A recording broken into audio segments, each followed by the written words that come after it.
할렐루야. 오늘 말씀 제목 같이 한번 따라하겠습니다. 그러나 우리의 시민권은 하늘에 있는지라.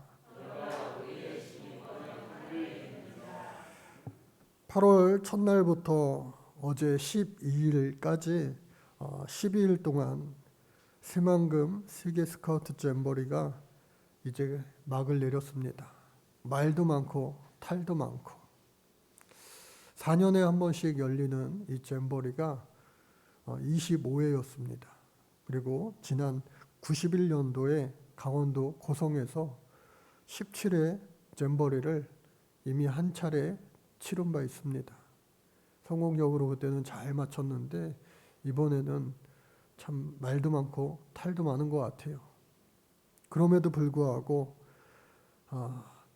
큰 사고는 없이 그래도 은혜 가운데 잘 마치게 됨을 하나님 앞에 감사드리고, 우리 어른들이 그 잼버리에 참석하는, 잼버리라고 하는 그 뜻이 본래 유쾌한 잔치다, 그리고 즐거운 놀이다라고 하는 그런 의미를 가지고 있는데, 거기에 참석한 우리 청소년들, 우리나라 기준으로 하면 중고생 학생들이 포함이 되는데, 세계 많은 나라 민족 그 중고생 청소년들이 와서 야영을 하면서 어른이 되면은 서먹서먹하고 이렇게 친해지기가 쉽지 않잖아요. 그런데 10일 동안 같이 먹고 자고 하면서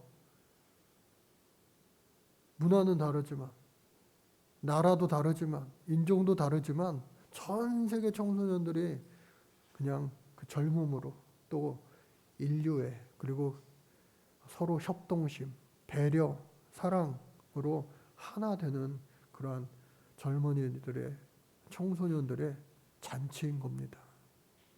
그래서 이것은 1920년에 영국에서 가장 먼저 시작이 되었어요. 그때 제1회 국제 야영 대회를 이름을 국제 잼버리라고 부르면서 그 이후서부터 계속 잼버리 대회로 이름되었습니다. 처음이 얼마나 중요한지 몰라요. 뭐든지 정말로 처음이 참 중요하다 하는 것을 다시 한번 알게 됩니다. 어찌됐든 간에 이번 25회 새만금 잼버리를 통하여 각국으로 이제 다 돌아가고, 또 아직 이제 조금 남아있는 친구들도 있을 텐데, 가서 그들의 이 남은 인생 평생 동안 그때 기억이 참 좋았다. 비록 힘들고 어려운 점도 물론 있었겠지만 내 인생의 좋은 청소년 때의 추억이 된다. 내 인생에 커다란 도움이 되었다 하는 그들의 마음속에 그러한 추억이 되었기를 저는 기도하게 되더라고요. 그래서 오늘 우리 성경 말씀 이렇게 보니까 그 청소년들, 우리보다 다음 세대들을 향하여 사도 바울이 가장 먼저 나를 본받으라. 야, 이 말을 할 수 있다면 얼마나 좋을까. 우리 청년들이 우리 중고생 학생들한테 나를 본받으라. 형 예배하는 거를 본받아. 언니 예배하는 거를 본받아. 예전에 승원이 군대 가기 전에 한창 군대 갔다 온 형들이 막 이렇게 얘기해 주는 거를 제가 지켜볼 수가 있었는데, 군대 생활 잘 하려면 이렇게 해야 돼, 막 얘기를 해줬어요. 근데 우리 신앙생활에 있어서도 마찬가지로 성도님들이, 집사님들이, 권사님들이 새로운 그런 성도들에게 신앙생활은 이렇게 하는 거예요. 부끄럽지만 우리 집사님처럼, 우리 권사님처럼, 우리 모두를 이렇게 잘 따라오시면 됩니다. 그렇게 말할 수 있다면 얼마나 좋을까. 저를 포함해서 말입니다. 그래서 이 사도 바울은 빌립보 교인들에게, 또 고린도 교인들에게, 멀리 떨어져 있는 곳곳의 교인들에게 나를 본받아라. 그리고 특별히 빌립보 교인들에게는 디모데와 또 그들이 보낸 에바브로디도를 포함하여 우리를 본받아라. 우리와 같이 신앙생활 해라. 이렇게 말할 수 있으니 얼마나 제가 부러운지 모릅니다. 바라기는 우리 부모된 자들이 자녀들에게 너희들 아빠같이 살아. 너희들 엄마같이 살아. 너희들 우리 어른들처럼 살아. 이렇게 말할 수 있다면 그보다도 좋은 공동체가, 집안이, 또 교회가 어느 곳이든지 얼마나 좋겠어요. 그래서 성경을 이렇게 자세히 들여다보면요, 구약에 아브라함, 또 모세, 기드온, 다윗, 엘리야, 또 신약으로 넘어와서 그냥 예수님의 12 제자들 면면을 살펴보면요, 한 사람 한 사람 얼마나 대단한 일을 많이 한 사람들인지 몰라요. 대단하죠. 모두가 흠잡을 데 없을 것 같지만 또 성경에는요, 그들의 흠이 하나씩, 정말로 엄청난 흠들이 하나씩 다 기록이 되어 있어요.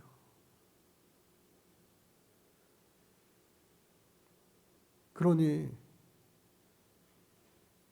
저 같은 사람, 우리 같은 사람은 나를 본받아, 우리처럼 해, 이 말하기가 얼마나 어려워요. 그런데 구약에서 흠잡을 것이 정말 별로 없는 사람 한 사람을 꼽자면 여호수아입니다. 여호수아. 그리고 신약에서 또 한 사람을 꼽자면 예수님의 12 제자도 그러지 못했는데 이 사도 바울. 예수님을 믿고 나서는 하여간 빈틈이 없는 사람이에요. 먼저 믿은 베드로조차도 따끔하게 권면할 줄 아는 사람, 이 사도 바울. 그 사도 바울이 나와 같이, 우리 같이 본받아라, 이 말을 할 수 있었던 거예요.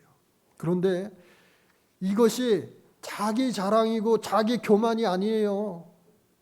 나를 본받고 우리를 본받고 하는 이유가 뭐냐?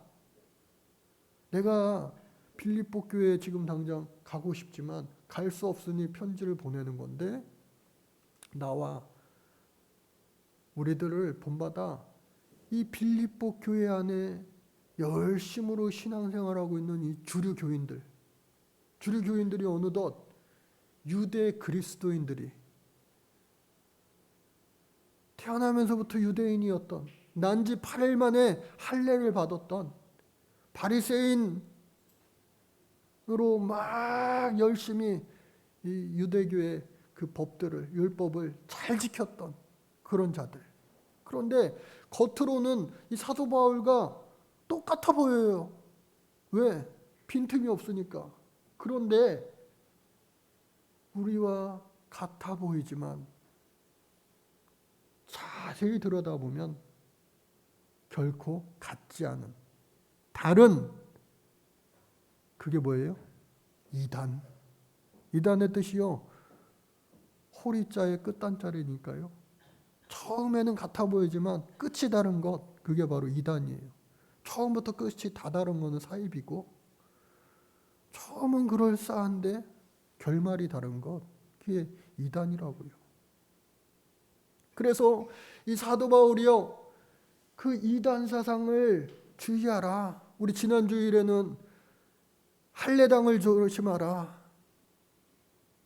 할례는요, 이스라엘 백성들이 부모 잘 만나서 받는 거 아니겠어요? 난지 8일 된 이 아이가 나는요 하나님 앞에 붙잡힌 바 되어서 나 할례 받을래요 하는 아이가 어디 있겠어요? 부모 신앙이라고요, 부모 신앙. 그런데 이방인으로 자라서, 이방인은 부모에 자라서 초등학교 때 혹은 중고등학교 때, 대학교 때, 청년 때, 아주 나이 들어서 40대 50대 중년에 혹은 60대 70년 인생의 노년에 예수님을 만난 거, 그보다도 얼마나 행운 또 귀한 은혜가 어디 있겠어요. 그래서 내가 비록 이방인이지만 예수 잘 믿고 한번 신앙생활 제대로 좀 해보려고 하는 그 사람들을 찍어 누르는 거예요. 찍어 누르는 거예요. 너 할례 받았어? 할례 받았어? 나처럼 난지 8일 만에 할례 받아야지. 우리는 몇 대째 믿는 집안이야. 하나님, 아브라함의 조상 자손, 또 히브리 민족 강 건너온 사람들, 그 뼈대 있는 집안이야 하면서 새신자들을 아주 그냥 못살게 구는 거예요.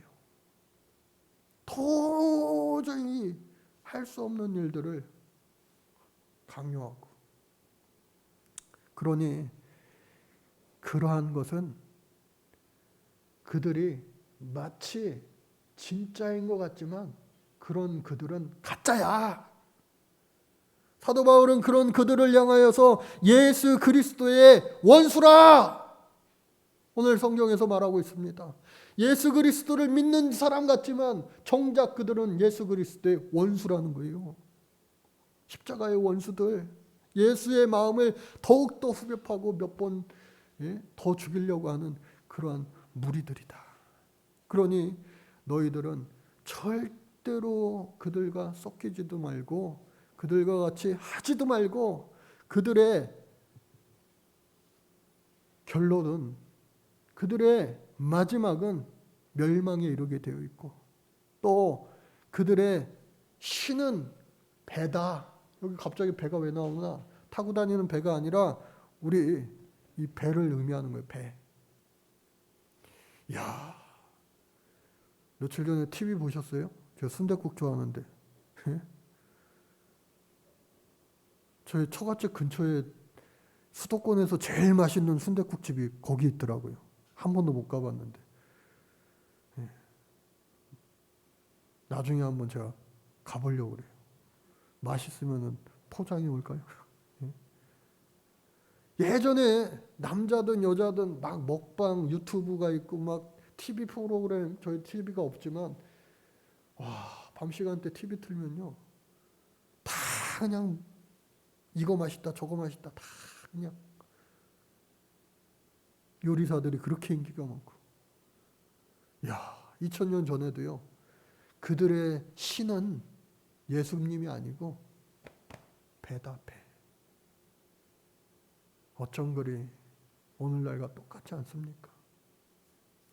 좋은 거 찾아다니고, 좋은 거 찾아다니고, 맛있는 거 찾아다니고, 세상에 그냥 좋은 것들, 안목, 정욕, 그러한 것들, 세상적인 것들.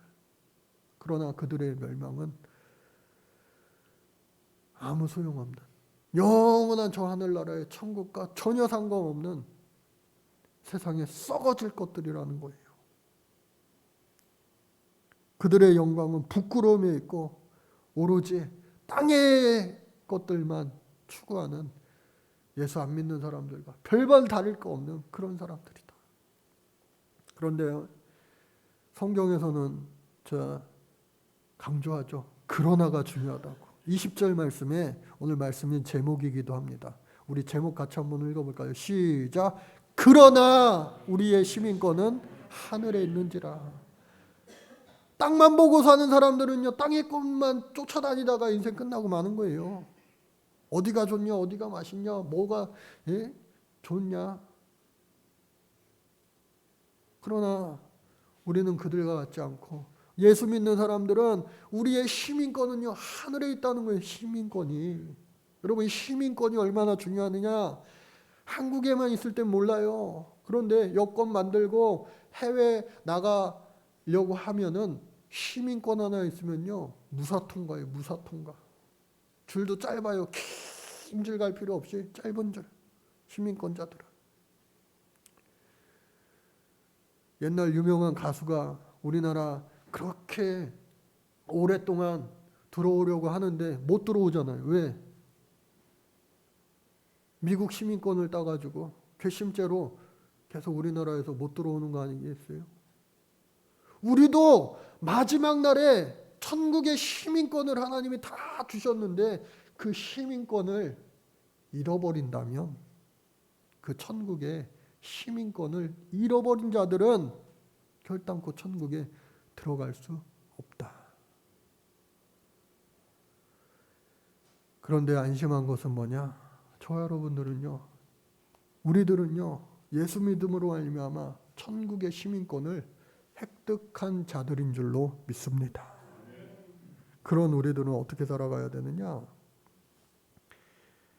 그 땅의 것들 위하여 사는 것이 아니라 저 하늘나라, 우리 하늘나라, 하나님 주실 그 부름의 상급을 위해서 살아가야 된다.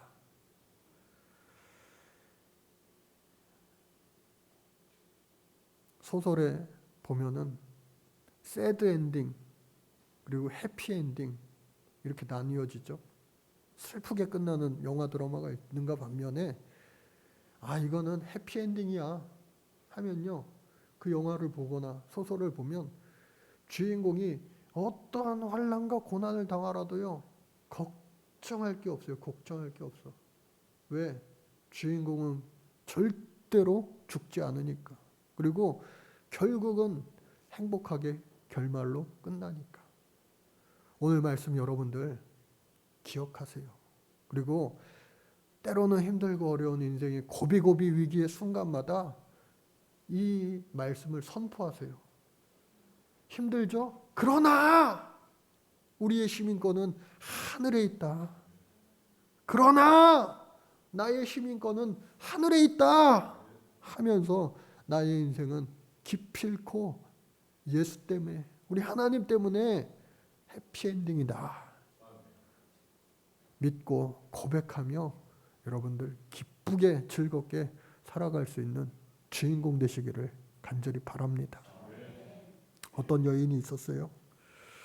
그 여인이라 할 것 같으면 세계 베스트셀러 작가가 된 아주 유명한 미우라 아야코라고 하는 그러한 여인입니다. 평범한 주부였어요.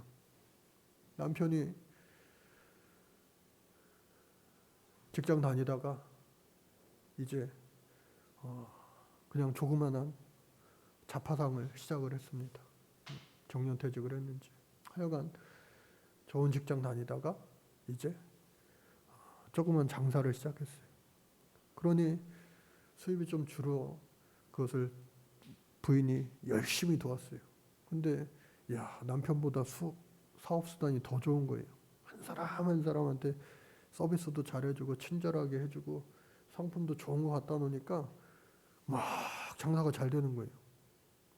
남편이 칭찬합니다.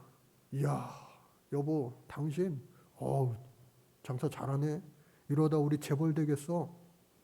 거기까지만 하면 좋겠는데 한마디를 더 붙입니다. 손님들이 딴 집 안 가고 다 우리 집만 오는 거 있지. 이 말을 여러분들 주고받았다면 어떻게 하실 거예요? 좋지 뭐. 근데 이 여인은 예수 잘 믿는 사람이었는데 그게 그저 좋지 뭐로 끝난 게 아니라 안 되겠다. 그러면은 내가 장사를 좀 덜 잘해야 되겠다 하는 생각이 든 거예요. 여러분, 장사꾼 왜 장사꾼이에요? 돈 버니까 장사꾼이에요. 돈 벌려고 하는 게 장사꾼 아니겠어요? 근데 내가 다 벌면 다른 가게들은 문 닫을 수가 있겠구나 해서 일부러 이제 물건 양을 좀 줄이기도 하고요. 그거는 우리 집에서 안 파니까 저쪽 집에 가면은 팝니다 하면서 손님을 나눠주기도 하고요. 그러면서 남는 시간에 우연히 글쓰기를 좋아했는데 아사히 신문에서 현상 공모 소설 그 대회에 자기가 그 남는 시간에 막 소설을 써가지고 응모를 했는데 입상이 된 거예요. 그래서 전 세계 베스트셀러, 영화도 나오고 뭐 드라마도 나오고 막 했던 빙점이라고 하는 드라마가 소설이 탄생하게 된 겁니다. 그래서 이 소설 속에도 기독교적인 그런 색채가 아주 많이 담겨 있어요. 평범한 이 부부, 평범 이상으로 잘 사는 부부였어요. 지방 소도시에 이 조그만한 병원의 병원장이었어요. 그러니까 예나 지금이나 뭐 병원장이면 괜찮잖아요. 아들 하나, 딸 하나 이렇게 넷이서 단란하게 살고 있는데 남편이 일간 사이에 이 아내가 아이들을 잘 봐야 되는데 오빠는 학교 가고 아직 학교 안 다니는 꼬마 5살짜리 애가 집에 왔는데 야 손님 왔으니까 더 놀다 와, 더 놀다 와 하면서 내보냈어요. 근데 저녁에 돼도 오지 않는 거예요.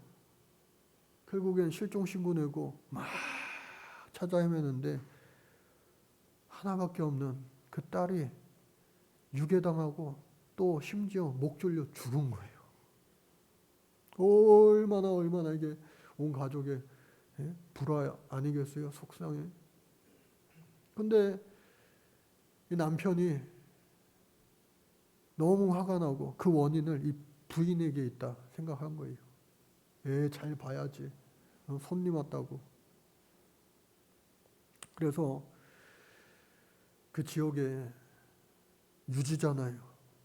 그 지역에 고아원을 하고 있는 친구한테 가서 야 우리 아내다 약간 실성한 것 같다.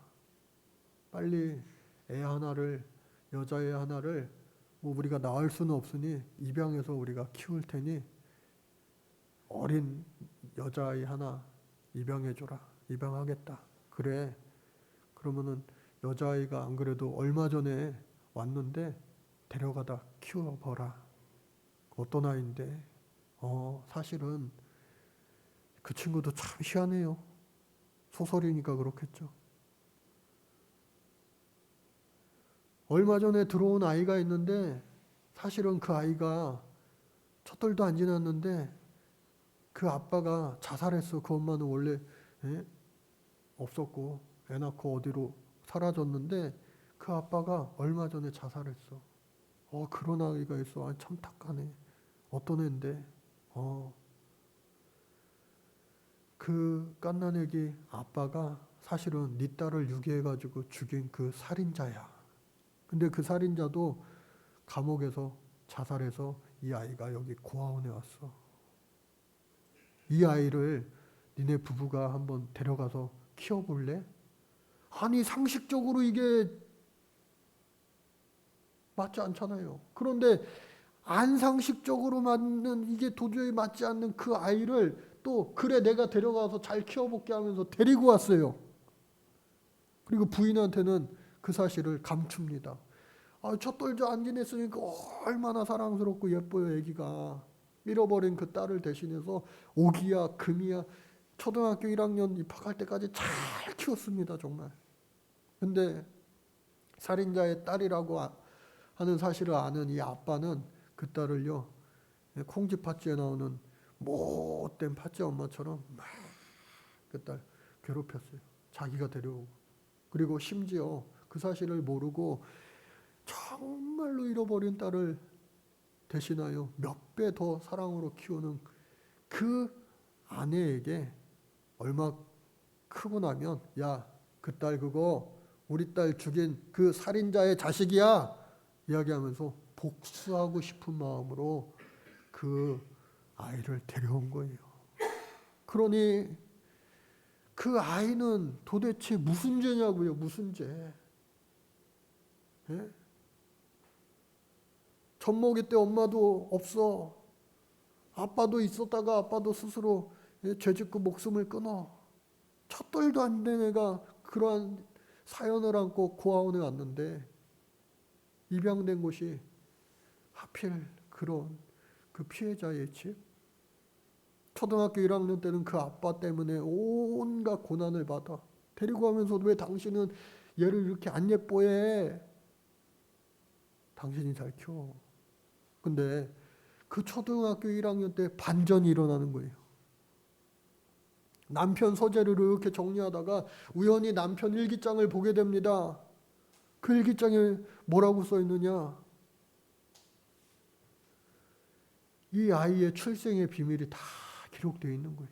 그리고 내가 이 아이를 데리고 온 것은 내 아내에게 복수하기 위한 거야.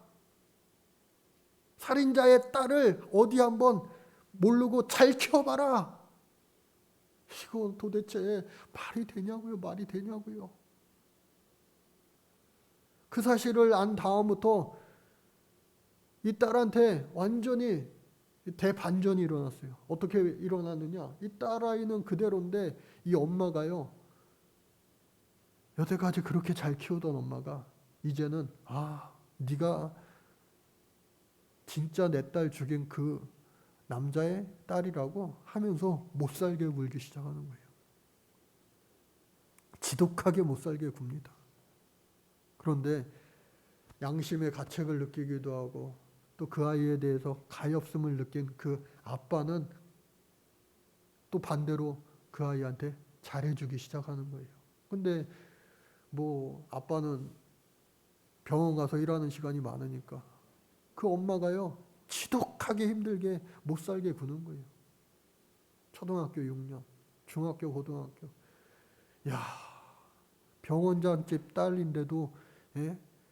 학급비를 안 내고 뭐 준비물 사오라고 하면 일부러 돈 안 주고 하면서 정말 힘들게 하는 거예요.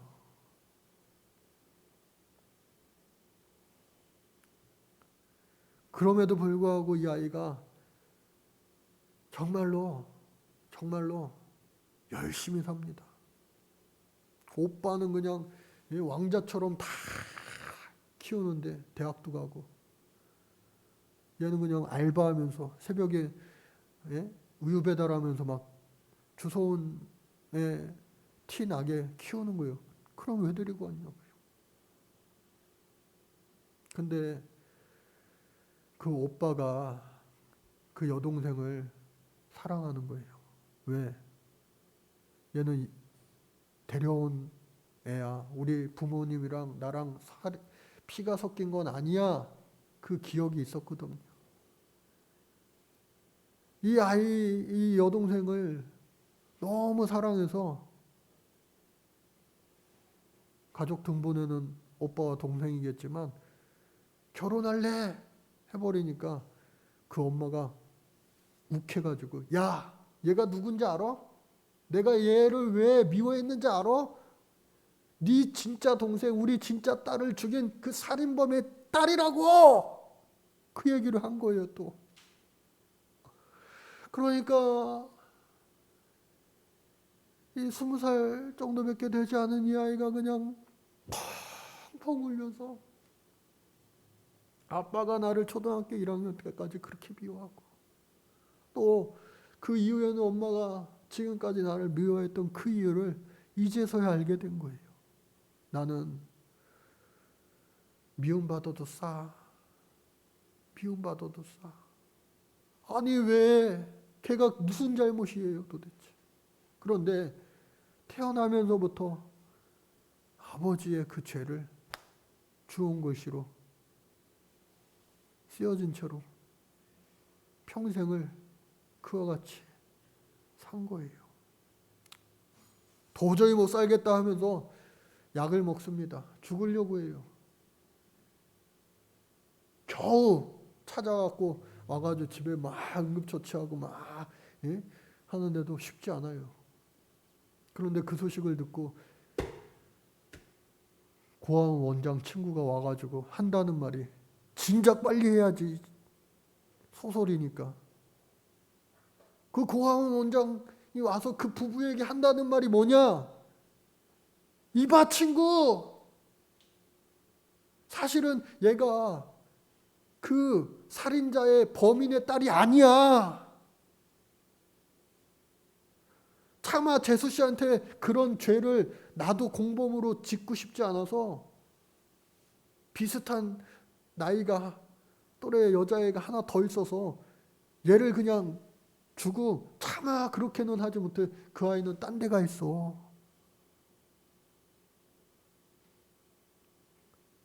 (20년) 동안 그 아이는 도대체 살인자의 딸도 아닌데 그와 같이 아빠 엄마한테 돌려가면서 그냥 온갖 구박은 다 받고 살았던 거예요. 죽을 때 되니까 그 고아원 친구 원장이 와서 이제서야 얘기하는 거예요.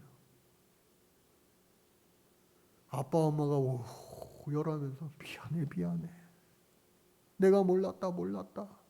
그 오빠도 세상에 이런 일이 어찌냐고 하는데, 그 여자아이가요, 기적적으로 다행히 살아나게 된 거예요. 할렐루야. 기독교 소설이니까. 그래, 그 아이가 이제 새로운 삶을 잘 살아가는데, 뭐 그 밖에 이야기도 또 많이 펼쳐지는데, 하여간 그렇게 아이가 살아나게 되었다라고 하는 거예요. 해피엔딩이죠.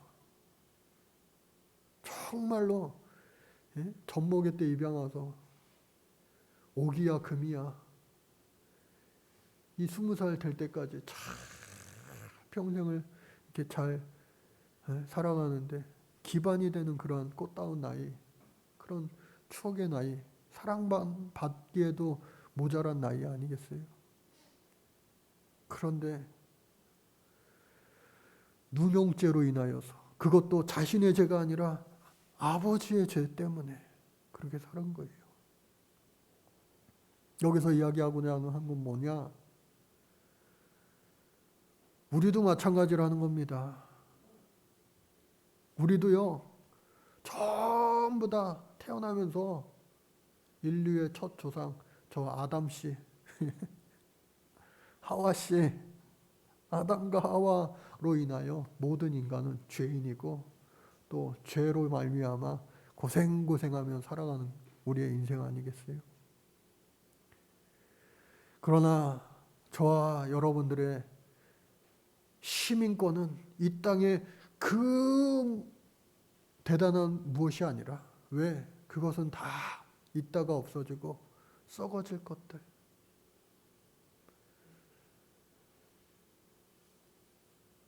폭염이 지속되던 날, 야, 도대체 이거 언제 끝나냐 했는데, 오늘 새벽녘에는요, 저는 선풍기도 끄고 창문만 좀 열어놓고 자다가 창문을 다시 닫았다니까요. 그리고 막 이불을 찾아가지고 막 했다니까요. 왜? 아유, 그래도 더웠는데 언제 그랬냐는 듯이 이제 새벽녘에 찬바람이 불었어요. 이 또한 지나가리라. 태풍 카눈이 온다고 해서 얼마나 조마조마했습니까? 또 폭우로 인하여, 홍수로 인하여 얼마나 큰 희생이 있었어요. 근데 지나고 나면 사실 언제 그랬냐는 듯이 우리의 인생이 정말 안개와 같습니다. 젊음을 자랑하지 말라. 화살같이 지나간다. 오늘 저와 여러분들 모두가 한순간에 이 안개와 같은 인생을 지금 살아가고 있는데, 우리의 종착지는 어디냐? 슬피 울며 이를 갈미 있는 그런 우글우글한 어둡고 캄캄한 곳이 아니라 저 하늘나라, 천국, 하나님 계신 곳, 이 세상에 어떤 것보다도 비교할 수 없을 정도로 훨씬 더 좋은 저 천국에 우리는 증인이다 라고 하는 그 사실을 여러분들 잊지 마시고, 오늘을 기쁨으로, 감사로 살아갈 수 있기를 간절히 바랍니다. 빼앗긴 들에도 봄이 옵니까?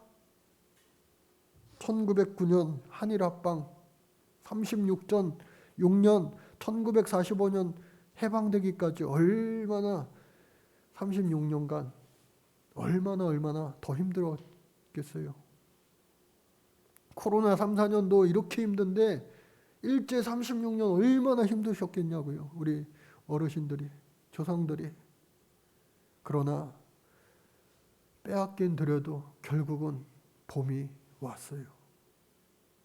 이제 내일 모레 우리나라 해방 78주년 광복절을 맞이하게 됩니다.